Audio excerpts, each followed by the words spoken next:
तो स्वागत है आप सबका वीआर हब के इस नए वीडियो में। और आज हम डिस्कस करने वाले हैं आर्सेनल वर्सेस चेल्सी। तो जैसा मैच के पहले हमें लग रहा था कि ये इजी विन हो सकता है चेल्सी के लिए, लेकिन वैसा हुआ नहीं और Arsenal manage to win this match by 3-1। और इसी के साथ 1 नवंबर के बाद आर्सेनल ने एक प्रीमियर लीग गेम जीता है।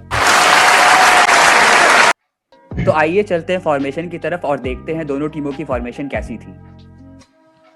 सो स्टार्टिंग विद आर्सेनल, वो स्टार्टिंग में 3-4-3 फॉर्मेशन से खेल रहे थे और वो जब भी अटैक कर रहे थे उन्होंने 3-4-3 शेप मेंटेन किया था। बट जब भी वो डिफेंसिव जा रहे थे उन्होंने 4-5-1 फॉर्मेशन से हमेशा डिफेंड किया है। और रही बात चेल्सी की, तो उन्होंने पूरा मैच 4-3-3 फॉर्मेशन से खेला है। तो हम देखते हैं दोनों टीम्स का रन ऑफ फॉर्म कैसा था इस मैच से पहले।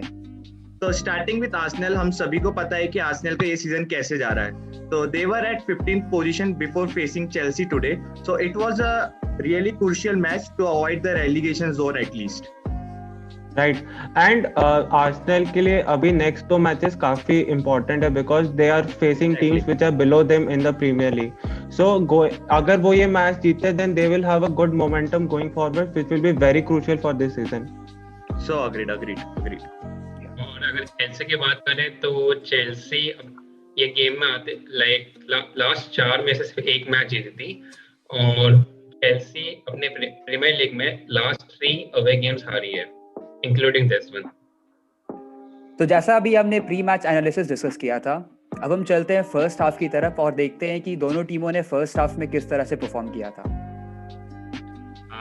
आर्सेनल ने काफी ऑफेंसिव स्टार्ट किया था। इनफैक्ट उनको फर्स्ट मिनट में एक चांस मिला था जो कि मार्टिनेली ने मिस किया और पहले 5-6 मिनट आर्सेनल ने ही डोमिनेट किए हैं। चेल्सी काफी स्लो स्टार्ट की थी। इनफैक्ट उनका गेम 10 मिनट के बाद चालू हुआ है और उनको 12 मिनट पे एक फ्री किक मिला था। फ्री किक लिया माउंट ने जो कि पोस्ट लगे बाहर गया।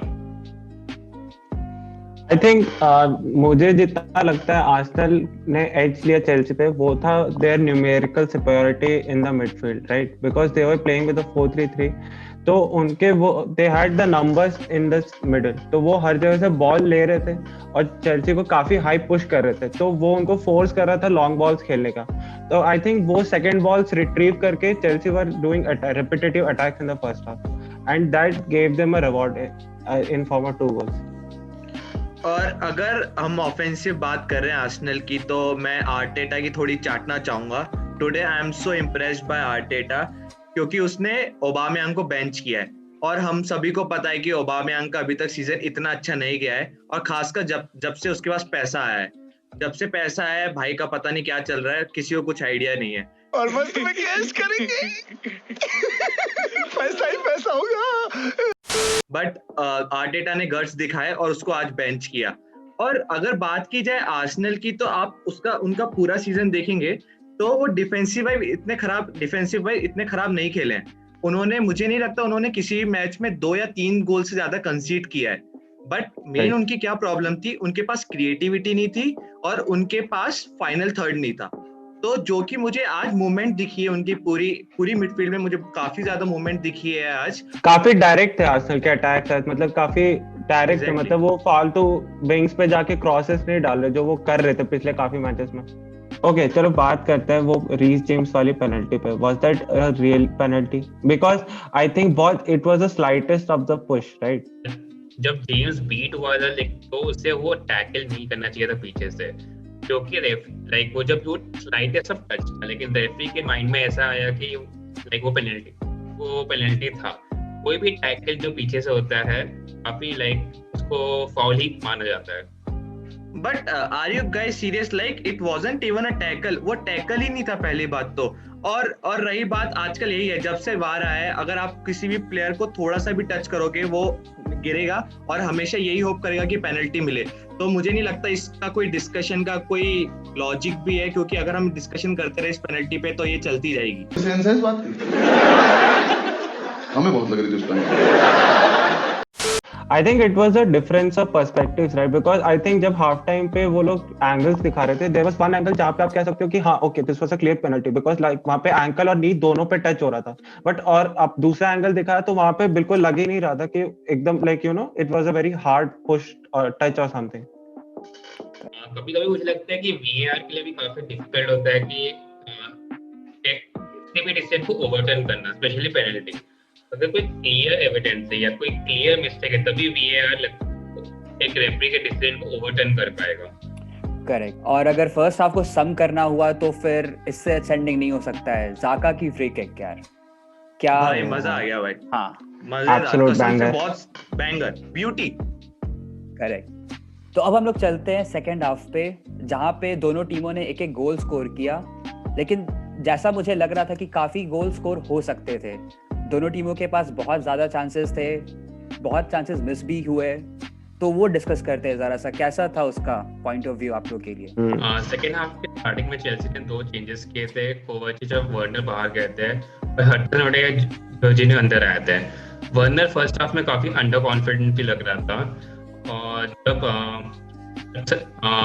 हडसन ओडेगार्ड अंदर आए तो उन्होंने काफी क्रॉसेस दिए, काफी चांसेस क्रिएट किए। तो मुझे लगता है काफी अच्छा सब्स्टिट्यूशन था और चेल्सी काफी ऑफेंसिव भी खेलने लगी थी सेकेंड हाफ के स्टार्ट में। बट देन वो साका का गोल हो गया आउट ऑफ नोवेयर।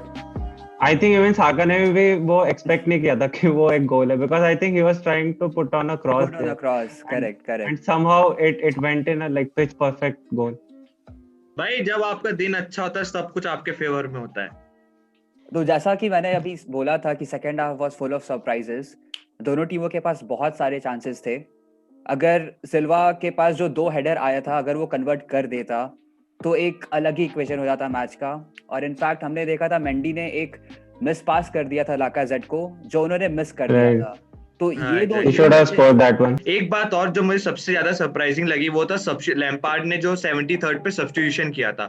तो Correct. तुम लोगों को क्या लगता है कि हावर्ट्स का आना उस टाइम पे नीडेड था या वो जीरूड को भी ला सकता था? तो जिस तरीके से उनके चांसेस बन रहे थे, जिस तरीके से चिलवेल और रीस जेम्स विंग से क्रॉसेस डाल रहे थे बॉक्स के अंदर, तो मेरे हिसाब से अगर जीरूड रहता वो और ज्यादा वैल्यूएबल होता एज कम्पेयर टू हावर्ट्स। तुम लोग को क्या लगता है इस बात?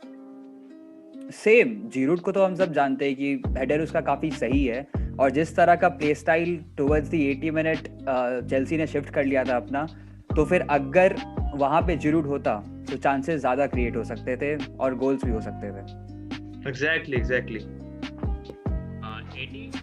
मिनट में फाइनली चेल्सी को एक गोल मिला जिसमें हडसन ओडेगार्ड ने क्रॉस दिया और टैमी अब्राहम ने टेस्ट मार के अंदर गोल कर दिया, जो कि चेल्सी का पहला शॉट ऑन टारगेट था। वो भी वार ने चेक किया था और वो जस्ट ऑन टारगेट था। उसके बाद 98 मिनट पे चेल्सी को एक पेनल्टी मिला, जो कि गेम काफी चेंज कर सकता था अगर वो स्कोर होता है। तो अब हम डिस्कस करते हैं की प्लेयर्स इस मैच के। तो तुम लोग के अकॉर्डिंग कौन था बेस्ट प्लेयर या की प्लेयर इस मैच का? मेरे हिसाब से मार्टिनेली और साका दोनों अच्छे प्लेयर, दोनों अच्छे खेले हैं। मार्टिनेली लेफ्ट काफी कंट्रोल कर रहा था, वो अच्छे रन्स और अच्छे क्रॉसेस डाल रहा था। मेरे हिसाब से तो पूरी Arsenal team man of the match रही है, क्योंकि हर एक प्लेयर, आप कोई भी प्लेयर देख लीजिए, आज हर एक प्लेयर ने अपना 100% दिया है। और मेरे हिसाब से ये एक इमोशनल विन है उनके लिए, और अभी आने वाले फिक्चर्स भी काफी अच्छे हैं उनके लिए। तो मेरे हिसाब से उनके पास अभी मोमेंटम भी है और अब कोई कमिंग बैक नहीं होना चाहिए इस पॉइंट से। करेक्ट।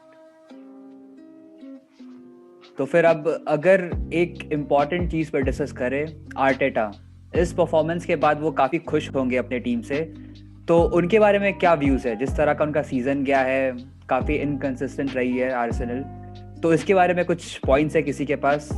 तो आर्टेटा के बारे में यही बोलना चाहूंगा कि Arteta no doubt he is a good manager, और वो मैनचेस्टर सिटी में एज अ असिस्टेंट मैनेजर रहा है। तो उसकी मेंटालिटी वही है कि प्रॉपर गेम बनाने की मेंटालिटी है। तो मुझे ये लगता है, पर्सनली मुझे ये लगता है कि वो जब से आर्सेनल आया है तो उसके माइंड में वही चीज है कि ट्रायंगल बनाना है, क्वाड्रिलेटरल बनाना है, सर्कल बनाना है, बट आप इतना ज्यादा ओवर मत करो किसी भी फॉर्मेशन पे। और बोली जाए तो you must trust your young talents, जो कि आज उसने किया है। तो आप ओले को देख लीजिए, आप जिडान को देख लीजिए, टैक्टिक्स वाइज वो इतने अच्छे नहीं है, बट वो अपने यंग टैलेंट्स पे भरोसा करते हैं, और हमेशा जो भी यंग टैलेंट्स पे उन्होंने भरोसा किया है वो हमेशा 100% देते हैं। तो आर्टेटा को भी वही करना चाहिए, और आज उसने किया है। And credit to the young talents who played for today's match as well, मतलब उन्होंने दिखाया कि बैच के लिए खेलना क्या होता है and I think it was exactly तो मैं हमेशा से यही चीज बोलता हूँ कि आप एक जगह मुझे 11 प्लेयर टैलेंटेड दो और एक जगह मुझे 11 प्लेयर जो हार्ड वर्किंग है और जो बैच के लिए खेलते हो जिनको अपने क्लब से प्यार है, तो मैं हमेशा सेकंड ऑप्शन चूज करूंगा। तो इसी के साथ आज का वीडियो हम यही खत्म करते हैं। Thank you guys for watching this video. अगर आपको ये वीडियो पसंद आया हो तो प्लीज सब्सक्राइब। तो guys please subscribe our channel and please hit the like button. ऐसे बहुत सारी वीडियोस हमने प्लान कर रखी है, so stay tuned for more updates. कर देना, कट नहीं आना चाहिए इस सीन में। वन टेक क्यों नहीं आना चाहिए? वन टेक साले मैं नहीं वन टेक आर्टिस्ट। अरे यार